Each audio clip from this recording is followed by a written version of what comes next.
Hello viewers, সবাইকে technique পয়েন্টে স্বাগতম। আজকে আমরা সুইচ স্টেটমেন্ট নিয়ে আলোচনা করব। আমরা ইতিমধ্যে অনেকগুলো কন্ডিশনাল কন্ট্রোল স্টেটমেন্ট নিয়ে আলোচনা করেছি, যেমন if statement, if else statement, nested if statement এবং ইফ এলস ল্যাডার, এবং আমরা কন্ডিশনাল কন্ট্রোল অপারেটর নিয়েও আলোচনা করেছি।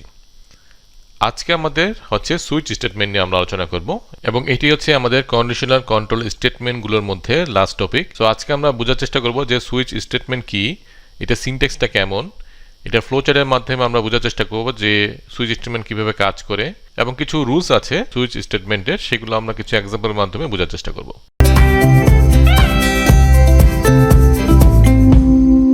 সুইচ স্টেটমেন্টের মাধ্যমে আমরা কোনো একটা ভেরিয়েবলের অথবা কোনো একটা এক্সপ্রেশনের ভ্যালুকে আমরা কম্পেয়ার করতে পারি মাল্টিপল কেজের সাথে, আর এই এক্সপ্রেশনের ভ্যালু যে কেজের সাথে ম্যাচ করবে সেই কেজের কোডগুলো এক্সিকিউট হবে। আর যদি কোনো কেজের ভ্যালুর সাথে ম্যাচ না করে, তাহলে ডিফল্টে যে কোডগুলো থাকবে সেটা এক্সিকিউট হবে। সো আমরা যদি একটি রিয়েল লাইফ এক্সাম্পল চিন্তা করি, সাপোজ টিভির রিমোট কন্ট্রোল। আমরা রিমোট কন্ট্রোলের মাধ্যমে টিভির চ্যানেলগুলো চেঞ্জ করে থাকি, অর্থাৎ রিমোট কন্ট্রোলের বাটনগুলো দিয়ে আমাদের বিভিন্ন চ্যানেল চুজ করার অপশন আছে। এখন যদি আমরা বাটন 1 চাপি, তাহলে আমাদের কি হবে, আমাদের এই বাটন 1-এ যে টিভি চ্যানেলটা সেট করা আছে সেটি আমাদের দেখাবে। আমরা যদি বাটন 2 চাপি, তাহলে এই বাটন 2-তে যে চ্যানেলটা সেট করা আছে সেটি আমাদের দেখাবে। তাহলে এই বাটন সিলেকশন অনুযায়ী আমাদের টিভি চ্যানেলগুলো আমরা চেঞ্জ করতে পারছি। তাহলে এখানে আমরা বলতে পারি যে আমাদের বাটন চয়েস করার যে অপশনটা সেটা হচ্ছে আমাদের এক্সপ্রেশন, আর এই প্রত্যেকটা বাটনের যে ভ্যালুগুলো সেগুলো হচ্ছে কেজের ভ্যালু। অর্থাৎ এখন যদি আমরা চয়েস করি 2, তাহলে এটা ম্যাচ করবে কোন কেজের সাথে, এই কেজ 2 সাথে। তখন এইখানে আমাদের যে চ্যানেলটা আছে সেটা আমাদের টিভিতে চলে আসতেছে। তাহলে আমরা কিছুটা ম্যাচ করতে পারলাম যে সুইচ স্টেটমেন্ট আমাদের কিভাবে আমাদের রিয়েল লাইফে কাজে লাগতেছে। যেমন এই রিমোট কন্ট্রোলটা, সো আমরা একটি রিমোট কন্ট্রোলে মাল্টিপল চয়েস থাকতেছে, যার মাধ্যমে আমরা যে কোনো একটা চয়েস আমরা যখন চুজ করব সেই চয়েসটা অনুযায়ী আমাদের টিভি চ্যানেল সিলেক্ট হচ্ছে। ঠিক তেমনি এই সুইচ স্টেটমেন্টের এক্সপ্রেশনের ভ্যালুর সাথে যে কেজের ভ্যালুটা ম্যাচ করছে সেই কেজের কোডগুলো এক্সিকিউট হবে। তো আশা করি কিছুটা ক্লিয়ার হয়েছে যে সুইচ স্টেটমেন্ট কিভাবে কাজ করে। সো আমরা এটা জাস্ট রিয়েল এক্সাম্পলের মাধ্যমে বুঝালাম, কিন্তু আমরা প্রোগ্রামিং এর ক্ষেত্রে কিভাবে আমরা সুইচ স্টেটমেন্টকে লিখবো এবং এটা রুলসগুলো কি এবং এটা সিনট্যাক্সটা কেমন সেটি এখন আমরা বোঝার চেষ্টা করব। আমরা এখন সুইচ স্টেটমেন্টটাকে বোঝার চেষ্টা করি। সুইচ স্টেটমেন্টের লেখার সিনট্যাক্সটা হচ্ছে এরকম। ফার্স্ট হচ্ছে আমরা সুইচ এই কিওয়ার্ডটা লিখবো, তারপর হচ্ছে আমাদের প্যারেনথেসিস দিয়ে আমাদের এই ব্লকটাকে ক্লোজ করব, এবং এই প্যারেনথেসিসের ভিতরে আমরা কি করব, এক্সপ্রেশন লিখবো। এই এক্সপ্রেশনটা হতে পারে লজিক্যাল অথবা অ্যারিথমেটিক্যাল অথবা রিলেশনাল, আবার হতে পারে কোনো একটি কনস্ট্যান্ট অথবা ভেরিয়েবল। কিন্তু যদি এটি কোনো লজিক্যাল অপারেশন হয় অথবা অ্যারিথমেটিক অপারেশন হয় অথবা রিলেশনাল অপারেশন হয়, এবং এটা রেজাল্টটা যেটা হবে সেটা অবশ্যই একটি ইন্টিজার ভ্যালু হতে হবে। এবং আমরা যদি কোনো একটা ভেরিয়েবল অথবা কনস্ট্যান্ট ইউজ করি, সেটা হতে পারে ক্যারেক্টার অথবা ইন্টিজার। সো ক্যারেক্টারও কিন্তু আসলে একটা ইন্টিজার ভ্যালু, কারণ হচ্ছে এই ক্যারেক্টারের আস্কি কোডটা আমরা আসলে দিচ্ছি। সো আমরা যদি এটা ক্যারেক্টার হিসেবে দেই, তাও কিন্তু এটা আসলে বুঝতেছে এটা ইন্টিজার ভ্যালু, কারণ এটার আস্কি ভ্যালুটাই আসলে প্রোগ্রামিং সিতে নিচ্ছে। সো আমাদের এই সুইচে যে এক্সপ্রেশনটা আমাদের সেটা অবশ্যই ইন্টিজার একটা ভ্যালু হতে হবে। সো এখানে কোনো ফ্লট অথবা ডাবল এই জাতীয় কোনো ডেটা টাইপ আমরা ইউজ করতে পারবো না। ঠিক আছে, সো আমাদের এই এক্সপ্রেশনটা ক্লিয়ার। তারপর হচ্ছে আমাদের কেস, আমাদের কেজের একটা ভ্যালু থাকবে। এই ভ্যালুটাও কিন্তু আমাদের একটা কনস্ট্যান্ট হতে হবে। সো সেটা হোক ইন্টিজার অথবা ক্যারেক্টার, কিন্তু সেটা হবে একটা কনস্ট্যান্ট। সো আমাদের এই এক্সপ্রেশনের যে ভ্যালুটা পাবো সেটাই আমাদের এই কেজের ভ্যালুর সাথে যদি ম্যাচ করে, তখনই আমাদের এই কেজের ভিতরে যে কোডগুলো থাকবে সেটা আমাদের এক্সিকিউট হবে। তারপর হচ্ছে আমাদের ব্রেক, এবং এই ব্রেক স্টেটমেন্টটা হচ্ছে অপশনাল। যদি আমরা ব্রেক এখানে রাখি, তাহলে কি হবে, এই কেজের ভিতরে যে কোডগুলো সেগুলো এক্সিকিউট হবে। এক্সিকিউট হওয়ার পরে এই ব্রেক স্টেটমেন্টের কারণে এটা টার্মিনেট করবে এবং সুইচ স্টেটমেন্ট থেকে বের হয়ে আসবে। ঠিক আছে, এখন যদি আমরা এই ব্রেকটাকে না দিই, কারণ এটা হচ্ছে অপশনাল, সো আমরা যদি না দিই তাহলে কি হবে, পরবর্তী কেজে যে কোডগুলো থাকবে সেগুলো এক্সিকিউট হবে। সো সেই ক্ষেত্রে কিন্তু আর ভ্যালু ম্যাচিং এর প্রয়োজন পড়ছে না, সেই ক্ষেত্রে আমাদের ডাইরেক্ট পরবর্তী কেজে যেসব কোড থাকবে সেগুলো এক্সিকিউট হবে। মনে রাখতে হবে যে আমাদের ব্রেক স্টেটমেন্টটা দেওয়ার কারণ হচ্ছে যাতে এই কেজে ভিতরে যে কোডটা আছে সেটা এক্সিকিউট হওয়ার পরে যেন টার্মিনেট করে বের হয়ে আসে সুইচ স্টেটমেন্ট থেকে। যদি কোনো কারণে আমাদের ব্রেকটা মিসিং হয়, তাহলে কি হবে, পরবর্তী কেজে যে কোড থাকবে সেটা কিন্তু এক্সিকিউট হয়ে যাবে। তারপর যতক্ষণ পর্যন্ত ব্রেক না পাবে ততক্ষণ পর্যন্ত এক্সিকিউট হতে থাকবে। তারপর হচ্ছে আমাদের ডিফল্ট স্টেটমেন্ট।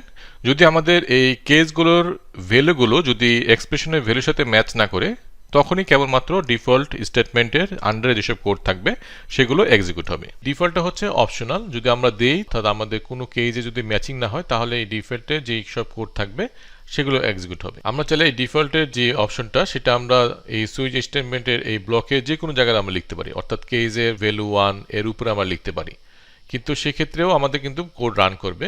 কিন্তু বেস্ট প্র্যাকটিস হচ্ছে আমাদের এই ডিফল্টটাকে একদম শেষে লেখা।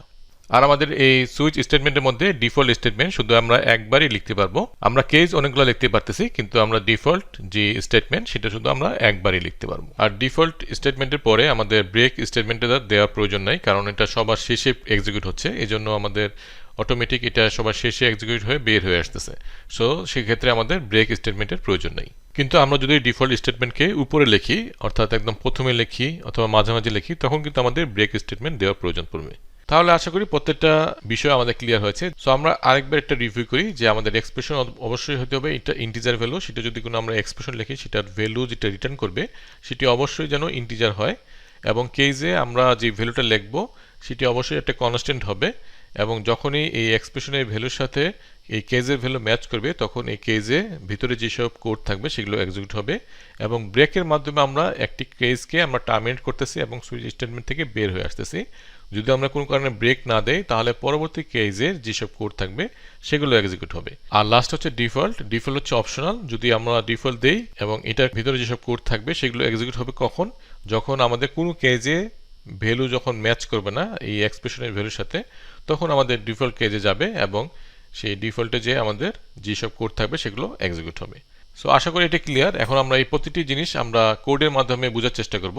তার আগে আমরা দেখি যে এই সুইচ স্টেটমেন্টের ফ্লোচার্টটা কেমন। তাহলে আমাদের ফ্লোচার্টটা এমন হবে যে ফার্স্টে আমাদের এক্সপ্রেশন থাকবে এবং এই এক্সপ্রেশনের যে ভ্যালুটা আমরা পারবো সেটা এই কেজের ভ্যালুর সাথে ম্যাচ করবো আমরা। সো যদি ম্যাচ করে তাহলে এই কোড ব্লকটা আমাদের এক্সিকিউট হবে। তারপরে আমাদের ব্রেকের মাধ্যমে এটা টার্মিনেট করবে এবং এই সুইচ স্টেটমেন্ট থেকে বের হয়ে আসবে।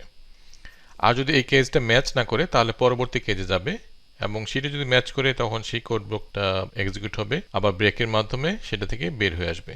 সো এইভাবে আমাদের কেজগুলো ম্যাচ করব এবং যে কেজের সাথে ম্যাচ করবে সেই কেজের কোড ব্লকটা আমাদের এক্সিকিউট হবে। আর যদি এমন হয় যে কোনো কেজের ভ্যালুর সাথে ম্যাচ করছে না, তখন আমাদের এই ডিফল্টে যাবে এবং এই ডিফল্টে যে কোডগুলো থাকবে সেগুলো এক্সিকিউট হবে। সো এটি খুবই একটি সিম্পল ফ্লোচার্ট। সো আশা করি আমাদের এই ফ্লোচার্ট থেকে আরও ধারণাটা ক্লিয়ার হয়েছে যে কীভাবে কাজ করছে। সো এখন আমরা কোডের মাধ্যমে আরও এগুলোকে ক্লিয়ার করার চেষ্টা করব, এই প্রতিটি সিনারিওকে আমরা বোঝার চেষ্টা করব। তাহলে আশা করি আমাদের এই সুইচ স্টেটমেন্টটা আজকে ক্লিয়ার হয়ে যাবে। সো আজকে আমরা সুইচ স্টেটমেন্টকে বোঝার জন্য খুব সিম্পল একটা প্রোগ্রাম করব এবং প্রতিটি কনসেপ্টকে বোঝার চেষ্টা করব, ঠিক আছে? সো আমি মেইন ফাংশনের মধ্যে এখন একটি ভেরিয়েবল ডিক্লেয়ার করি ইন্ট এ, এবং আমি এখানে অ্যাসাইন করলাম 2। ওকে, তাহলে এর ভ্যালু হয়ে গেল 2। এখন আমি কি করব, সুইচ স্টেটমেন্টে লিখব। সো আমি লিখলাম সুইচ এবং আমি এটাকে ব্লক করে দিলাম এবং আমি এখানে এ পাস করলাম। যেহেতু এ পাস করছি এটাতে ইন্টিজার ভ্যালু, সো আমাদের কোনো প্রবলেম নয়। যদি আমরা ফ্লোট টাইপের কোনো ভেরিয়েবল পাস করতাম তাহলে আমাদের প্রবলেম ছিল। সো এখানে আমরা কোনো একটি ভেরিয়েবল পাস করতে পারি, কোনো একটি কনস্ট্যান্ট পাস করতে পারি, অথবা কোনো একটি এক্সপ্রেশন পাস করতে পারি যার ভ্যালুটা ইন্টিজার হবে। সো আমরা এখানে ইন্টিজার পাস করলাম এবং আমরা এখানে কেস এখন লিখব কেস 1, আমরা ব্রেক দিয়ে দিলাম এবং আমরা লিখলাম কেস 2। সো আমাদের খেয়াল রাখতে হবে যে মাঝখানে একটা স্পেস থাকতে হবে কেসের পরে, ঠিক আছে? সো আমাদের কেসের পরে সবসময় আমাদের স্পেসটা থাকতে হবে এবং আমাদের কেস 2 লিখলাম এখানে, এবং এই ভ্যালুটা অবশ্যই হতে হবে কনস্ট্যান্ট, ঠিক আছে? এখানে আমরা কোনো ভেরিয়েবল পাস করতে পারবো না। ওকে, আমরা একটু পরে এটা বুঝবো। এবং এখানে আমি রাখলাম ডিফল্ট। ওকে, সো এখানে আমি এটাকে ব্রেক করে দিলাম। এখন আমরা এটাতে লিখি সাপোজ প্রিন্টএফ দিয়ে আমি লিখতেছি যে হাই। ওকে, এবং আমি সেকেন্ড কেজে লিখতেছি প্রিন্টএফ দিয়ে হ্যালো, এবং আমি ডিফল্টে লিখতেছি প্রিন্টএফ দিয়ে বাই। এই হচ্ছে আমাদের দুটি কেস এবং একটি ডিফল্ট অপশন। আমাদের কনসেপ্ট অনুযায়ী আমাদের এর ভ্যালু এখন হচ্ছে 2, তাহলে আমাদের এই 2 কেসটার সাথে ম্যাচিং হচ্ছে তাহলে এই কেসটার সাথে যেসব কোড থাকবে সেই কোডগুলো আমাদের এক্সিকিউট হবে এবং এই ব্রেক হয়ে এটা টার্মিনেট করে বের হয়ে আসবে। সো এটাকে এখন আমরা রান করি। সো আমরা দেখতে পাচ্ছি যে আমাদের আসতেছে হ্যালো। সো আমাদের এই এটার সাথে ম্যাচ করে গেল, কেজের সাথে ম্যাচ করতেছে টুর ভ্যালু, সেই জন্য আমাদের হ্যালো আসলো। ওকে, এখন আমরা যদি এটা ফ্লট রাখি তাহলে কি আমাদের কাজ করবে? আমরা যদি একে ফ্লট রাখি তাহলে আমাদের কাজ করবে না, কারণ হচ্ছে এখানে আমরা শুধু ইন্টিজার ভ্যালু আমরা পাস করতে পারি, ইন্টিজার অথবা ক্যারেক্টার। সো ক্যারেক্টার যদি হয় সেই ক্ষেত্রে ওটা আসলে ইন্টিজার, সেটা আমরা একটু পরে আলোচনা করব। সো আমি এখন এটাকে যদি রান করি তাহলে আমাদের দেখাচ্ছে এরর, তাই তো? আমরা তাহলে ফ্লট অথবা ডাবল এই জাতীয় কোনো ডাটা টাইপ আমরা ইউজ করতে পারবো না, অথবা কোনো স্ট্রিং এই জাতীয় আমরা ইউজ করতে পারবো না। আমরা শুধু ইন্টিজার এখানে পাস করতে পারবো অথবা ক্যারেক্টার, কিন্তু ক্যারেক্টারও আসলে ইন্টিজার। সো আমি যদি এটাকে ক্যারেক্টার বানাই দেই তাহলে কিন্তু কোনো সমস্যা নেই, কারণ ক্যারেক্টার হচ্ছে আসলে ইন্টিজার। সো এখানে আমরা টু দেওয়া মানে কি হচ্ছে, এটা আস্কি ভ্যালুটা আমাদের আসতেছে। সো আমি যদি এটা রান করি তাহলে কিন্তু আমাদের রান করবে। সো আমাদের এখানে হ্যালো রান করতেছে। সো এখানে কোনো প্রবলেম হচ্ছে না, কারণ এটা ক্যারেক্টারকেও ইন্টিজার হিসেবে সে ট্রিট করতেছে। কারণ ক্যারেক্টার আসলে আমরা জানি, আমরা এই কনসেপ্টটা আগে ক্লিয়ার করে আসছি। সো কেউ যদি এই ক্যারেক্টারের কনসেপ্টটা ক্লিয়ার না থাকে তাহলে আমরা দেখে নিতে পারি এই ভিডিওটি, ঠিক আছে? সো এইখানে আমরা আসলে ইন্টিজার ভ্যালু আমরা পাস করছি। এখন আমরা এটাকে আবার আমি ইন করে দিলাম। এখন আমি চাই যে এই ব্রেকটা আমি দিব না, যেহেতু ব্রেক হচ্ছে অপশনাল, এটা না দিলে আমাদের কোনো প্রবলেম নাই। কিন্তু কি প্রবলেমটা হচ্ছে সেটা আমরা এখন বোঝার চেষ্টা করব। সো এখন আমরা এটার ভ্যালুকে 1 করে দিলাম। তাহলে আমাদের হওয়ার কি উচিত, যে আমাদের 1-এ যে কেসটা আছে সেটাতে যেসব কোড আছে সেটা আমাদের প্রিন্ট করবে, তাই তো? কিন্তু যেহেতু এখানে আমরা ব্রেক দেই নাই, তাহলে কি হবে, পরবর্তী কেসে যে কোডটা থাকবে সেটাও কিন্তু প্রিন্ট হয়ে যাবে, এবং যতক্ষণ পর্যন্ত ব্রেক পাবে ততক্ষণ পর্যন্ত প্রিন্ট হবে। সো এখানে আমি ব্রেক দিয়ে দিয়েছি। সো এই কেস 2 পরে এটা কিন্তু ব্রেক হয়ে যাবে। তাহলে আমাদের কি প্রিন্ট হবে, হাই এবং হ্যালো, তাই তো? সো আমি এটাকে রান করি।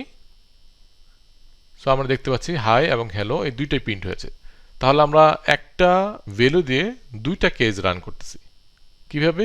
আমরা জাস্ট শুধু ব্রেকটা যদি সরাই দিই তাহলে তাহলে এটা আমাদের কিভাবে কাজ করতেছে আমরা একটু ডিবাগ করে দেখি, ঠিক আছে? আমরা এখানে এটাকে অ্যাড পয়েন্ট দিলাম এবং আমরা ডিবাগ করি। সো আমি এটাকে ডিবাগটা রান করলাম। সো এখন আমরা দেখতে পাচ্ছি যে এই হাইটা কিন্তু প্রিন্ট হচ্ছে, তাই তো? সো আমি যদি এখন স্টেপ ইনটু দিই তাহলে কেজের সাথে মিল হওয়াতে এখানে আমাদের চলে আসছে, এই প্রিন্টে আমাদের এরোটা দেখাচ্ছে। এখন আমরা জাস্ট স্টেপ ইনটু দিলে আমাদের কি হবে, পরবর্তী কেজে চলে গেছে, কিন্তু কোনো কিছু চেক না করে কিন্তু চলে গেছে, এবং এখানে আমাদের হ্যালোটা প্রিন্ট হবে। এবং এখানে আমাদের যেহেতু ব্রেক, সো আমাদের পরবর্তীতে ব্রেক পাচ্ছে, সো আমাদের এইটা থেকে টার্মিনেট হয়ে চলে আসবে। সো পুরো সুইচ থেকে বের হয়ে আসবে। ওকে, এটুকু আমাদের ক্লিয়ার। এখন আমাদের আরেকটা অপশন ছিল যে আমরা এই ডিফল্টটাকে আমরা যে কোনো জায়গাতে রাখতে পারি কিনা। হ্যাঁ, রাখতে পারি। যদি আমরা চাই যে এটাকে সবার আগে দিতে তাহলে আমাদের কোনো প্রবলেম নাই, ঠিক আছে? এখন আমরা যদি এটাকে আমরা 3 করে দেই অথবা না করি তাতে কোনো সমস্যা নেই, আমাদের কোড রান করবে, ঠিক আছে? সো আমি যদি এটাকে এখন রান করি এবং আমাদের ডিফল্টে যে বাই ছিল সেটা আমাদের আসতেছে, কারণ আমরা এখানে 3 দিয়েছি, যেহেতু কোনো কেজের সাথে ম্যাচ হচ্ছে না। সো আমাদের ডিফল্টে যেটা ছিল সেটা কিন্তু আমাদের আসতেছে। সো এই ডিফল্টে যে অপশনটা সেটা আমরা যে কোনো জায়গাতে রাখতে পারি। সো এটার বেস্ট প্র্যাকটিস হচ্ছে আমরা এটা সবার শেষে রাখা, ঠিক আছে? এবং আমরা যদি এখন রান করি তাহলেও কিন্তু আমাদের ঠিক সেম আউটপুটই আসতেছে। আমরা যদি এখানে ক্যারেক্টার ফেরত দিই তাহলে কিন্তু কোনো সমস্যা নেই, তাহলে এটা কিন্তু রান করবে, কারণ ক্যারেক্টার হচ্ছে একটা কনস্ট্যান্ট, ঠিক আছে? কিন্তু আমাদের খেয়াল রাখতে হবে যে এখানে আমরা কোনো ভেরিয়েবল দিতে পারবো না, অথবা আমরা এরকম কোনো রেঞ্জ দিতে পারবো না এ থেকে 2 পর্যন্ত, অথবা আমরা এরকম কোনো কমা দিয়ে 1 3 এবার দিতে পারবো না। আমাদের 1 এবং 3 আলাদাভাবে দিতে হবে, ঠিক আছে? সো আমরা চাইলে এখানে 1 3 কে একসাথে দিতে পারবো না। সো আমরা যদি চাই যে এরকম যে আমাদের 1 2 এবং 3 তিনটা কেজের জন্য আমাদের রান করে, তাহলে আমাদের জাস্ট ব্রেকটা আমরা উঠাই দেব, এবং আমাদেরকে কি করতে হবে, প্রত্যেকটা জায়গাতে আমাদের হচ্ছে ভিন্ন ভ্যালু দিতে হবে, ঠিক আছে? আমরা এখন 3 দিলাম, হাই হ্যালো, তারপরে হাউ আর ইউ। সো এটাকে যদি এখন রান করি তাহলে আমাদের যেহেতু আমরা a = 3 দিয়েছি, সো আমাদের শুধু হাউ আর ইউটা আমাদেরকে রান করে দেখাবে। কিন্তু আমরা যদি এখানে 1 দিই তাহলে আমাদের কি হয়, আমরা যদি এখন 3 দিয়ে দেখি তাহলে আমাদের কি দেখাচ্ছে, হাউ আর ইউ। কিন্তু আমরা যদি এখানে 1 দেই তাহলে কি হবে, তাহলে আমাদের কিন্তু এই যে hi, hello, how are you সবই আসবে। ঠিক আছে, ওকে। সো আমরা যদি এরকম দিই যে 3, তাহলে কিন্তু এটা ভুল হবে। ঠিক আছে, আর আরেকটা বিষয় আমাদের খেয়াল রাখতে হবে যে আমাদের এই দুইটা ভ্যালু যেন সেম না হয়। এই দুইটা ভ্যালু যদি সেম হয় তাহলে আমাদের কিন্তু এরর আসবে। সো আমি কেস 1 দিলাম হাই, আবার কেস 1 দিলাম হ্যালো, এবং এই কেস 1 যে আমরা এখানে ভ্যালুটা দিচ্ছি এই দুইটা কারণে সেম হওয়ার কারণে কিন্তু আমাদের এরর দিবে। সো আমরা যদি রান করতে চাই তাহলে আমাদের এখানে এরর আসতেছে। ঠিক আছে, সো ডুপ্লিকেট কেস ভ্যালু আসতেছে। সো আমাদের এখানে কেসটা ডুপ্লিকেট হওয়া যাবে না। সো এটা আমাদের 2 দিতে হবে। সো এখানে আমরা এখন এক্সপ্রেশন ইউজ করে দেখি তাহলে কি দাঁড়ায়। সো আমি যদি এখন এর সাথে যোগ করতেছি 4, আমি ডিভাইড করতেছি 3 দিয়ে। ওকে, সো আমি এটাকে ব্র্যাকেট করে দিলাম। সো আমি আগে এর সাথে 4 যোগ করতেছি, তারপর 3 দিয়ে ভাগ দিচ্ছি। তাহলে আমাদের কত আসতেছে? তাহলে 1 এর সাথে 4 যোগ করলে আমাদের আসতেছে 5 ডিভাইড বাই 3, তাহলে আমাদের 1.67 আসতেছে। সো এই ভ্যালুটা আমাদের আসতেছে এই এক্সপ্রেশন থেকে, কিন্তু আমাদের এই ফ্লট যেহেতু আমাদেরকে নিবে না এখানে, তাই তো? এখানে কিন্তু আমাদের এই দশমিক পরের যে সংখ্যাটা সেটা এখানে নিবে না, শুধু আমাদের 1টা এখানে নিবে। সো এই ইন্টিজার ভ্যালুটা আমাদের নিবে, এবং এই ইন্টিজার ভ্যালু অনুযায়ী যে কেসটা আমাদের ম্যাচিং হবে সেটা আমাদের আসবে। সো এখানে আমাদের কেস হচ্ছে 1টা ম্যাচিং হচ্ছে। আমি যদি এখানে ব্রেক দিয়ে দিই তাহলে আমাদের কি হবে? শুধু হাই এটা প্রিন্ট হবে। তাহলে যদি আমরা এটাকে রান করি তাহলে আমরা দেখব যে শুধু হাই প্রিন্ট হচ্ছে। ঠিক আছে, সো আমরা এক্সপ্রেশন এখানে লিখতে পারি এভাবে, কিন্তু শুধু ইন্টিজার রেজাল্টটাই এখানে নিবে। ওকে, এখন যদি আমরা এখানে ক্যারেক্টার ভ্যালু পাস করি, সাপোজ আমি একটা ক্যারেক্টার নিলাম CH এবং আমি এখানে দিলাম A, তাহলে কিন্তু আমরা এই ক্যারেক্টারটাকে এখানে পাস করতে পারবো, কারণ ক্যারেক্টার কিন্তু আসলে ইন্টিজারকে রিপ্রেজেন্ট করতেছে, কারণ আমরা আসলে এই ক্যারেক্টারটা দেওয়া মনে হচ্ছে এটা আস্কি কোডটা আমরা দিচ্ছি। সো এখানে যদি আমরা ডাইরেক্ট সেই ক্যারেক্টার দিয়ে দিই তাও কিন্তু কাজ করবে, কারণ এটা আমাদের কনসেপ্টটা ক্লিয়ার আগে যে ক্যারেক্টার আসলে ইন্টিজার একটা ভ্যালুই, কিন্তু আমরা এইভাবে ক্যারেক্টারকে লিখতে পারতেছি, সেটার আস্কি কোডটা আসলে মেমোরিতে সেভ হচ্ছে। তাহলে আমরা কি বুঝতে পারছি যে আমাদের এখানে ক্যারেক্টার আমরা পাস করতে পারি এবং ইন্টিজারও আমরা পাস করতে পারি। সো আমরা যদি এটাকে রান করি তাহলে দেখবো যে এখানে হাই প্রিন্টটা হচ্ছে। ওকে, আর এখানে আমরা যদি ডিফল্টে যদি ব্রেকটা না দিই তাও চলবে, কারণ এটা লাস্ট স্টেটমেন্ট। সো এখানে আমাদের কোনো প্রবলেম নাই, রান করবে। কিন্তু আমরা যদি ডিফল্টকে এখন উপরে লিখি তাহলে কিন্তু আমাদের ব্রেক দিতে হবে, না হলে কিন্তু সাপোজ আমি এটাকে যদি এখন রান করি এবং এটাকে সাপোজ আমি 3 বা 4 করে দিলাম, তাহলে কিন্তু আমাদের ব্রেক না দিলে কি হবে? এই বাইয়ের পরে এটাও কিন্তু আমাদের রান করে যাবে, তাই তো? সো আমি যদি এটা দিই তাহলে বাই হাই দুইটাই রান হচ্ছে। সো আমাদের এই ক্ষেত্রে আমাদেরকে ব্রেক দিতে হবে। ঠিক আছে,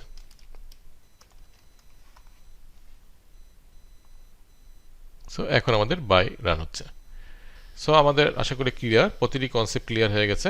সো এখন আমরা রুলসগুলো একবার রিভিউ করি যে আমরা যে এক্সপ্রেশনটা সুইচ স্টেটমেন্টের মধ্যে দিচ্ছি সেটি অবশ্যই ইন্টিজার অথবা ক্যারেক্টার ভ্যালু হতে হবে, এবং আমরা কোনো ডাবল, ফ্লট, স্ট্রিং এই জাতীয় অন্য ডাটা টাইপস আমরা ইউজ করতে পারবো না, এবং আমাদের যে লেভেলটা থাকবে এই কেজের মধ্যে, অর্থাৎ যে ভ্যালুটা আমরা দিচ্ছি সেটি ডুপ্লিকেট হতে পারবে না, অর্থাৎ আমরা একটা কেজ 1 দিলাম আবার একটা কেজ 1 দিলাম, এটা হবে না। সো একই ভ্যালু দুইটা কেজে থাকতে পারবে না। সো এটা হচ্ছে সেকেন্ড রুলস, এবং এই কেজে আমাদের যে ভ্যালুটা দিব সেটি অবশ্যই একটি কনস্ট্যান্ট ভ্যালু হতে হবে, এবং এটা মাল্টিপল কোনো আমরা ভ্যালু দিতে পারবো না। ঠিক আছে, তো আমাদের রেঞ্জও দিতে পারবো না। সো আমাদের একটা নির্দিষ্ট কনস্ট্যান্ট একটা ভ্যালু হতে হবে। সো এই হচ্ছে আমাদের সুইচ স্টেটমেন্টের রুল, আর বাকি জিনিসগুলো আমরা আশা করি বুঝতে পেরেছি আমাদের কোড এক্সাম্পল থেকে। সো আশা করি আজকে সুইচ স্টেটমেন্টটা ক্লিয়ার হচ্ছে। নেক্সটে আমরা প্রবলেম সলভ করার চেষ্টা করব সুইচ স্টেটমেন্টের মাধ্যমে, কিভাবে এটা কাজ করে এটা আরেকটু ভালোভাবে বোঝার জন্য, এবং আমরা পরবর্তীতে দেখব যে ইফ স্টেটমেন্ট এবং সুইচ স্টেটমেন্টের মধ্যে পার্থক্য কি, এবং কখন আমরা সুইচ স্টেটমেন্ট ইউজ করব, কখন আমরা ইফ এলস স্টেটমেন্ট ইউজ করব, সেগুলো আমরা পরবর্তীতে দেখব। সো আশা করি আজকে আপনাদের এই ধারণাগুলো ক্লিয়ার হয়েছে। কারো যদি কোথাও বুঝতে সমস্যা থাকে প্লিজ কমেন্টে জানান, আমাদের ফেসবুক গ্রুপে জয়েন করুন, সেখানে কোয়েশ্চেন করুন, আমি চেষ্টা করব আনসার দেওয়ার। আর ভিডিওটি আপনাদের কাজে আসলে এবং ভালো লাগলে প্লিজ লাইক করুন, শেয়ার করুন এবং সাবস্ক্রাইব করুন। সো আজকের জন্য এটুকুই, দেখা হবে নেক্সট ভিডিওতে। আল্লাহ হাফেজ।